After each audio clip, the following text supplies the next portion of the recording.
You think about how much suffering our ancestors went through. And it's not any better today. We are colonized. We don't have a way of life.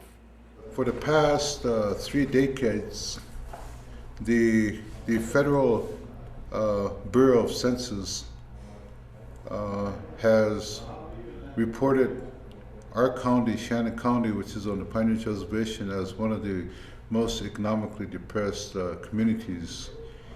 The unemployment rate for this reservation is at 88%. The reason why we are at the bottom of the ladder is because the federal government has designed it to be that way.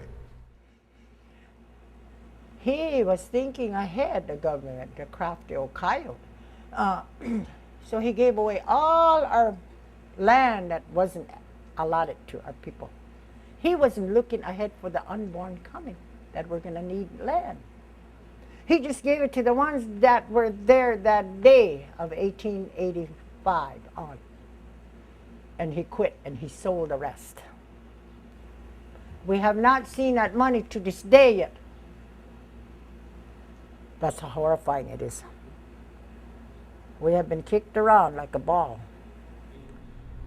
And in a couple of weeks, we're going to be traveling to D.C. to try to get, there's 82 million set aside for Indian country for youth suicide. Mm-hmm. So, you know, we're going to try to get that going. The tribe as a whole runs about 80 programs. So just about any program you could think of, we already have in place. So the struggle is to keep them going.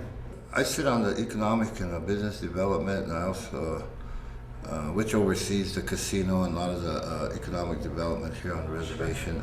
And that was one thing I didn't want to do while I was part of this legislative body, was to borrow money and leave the children in debt, because, you know, we're talking 15, 20 years of paying this loan back, and a lot of our children would be adults then. I didn't want to do that, but because of the high-risk status that we're in, it was really a problem trying to get money to at least see the surface here.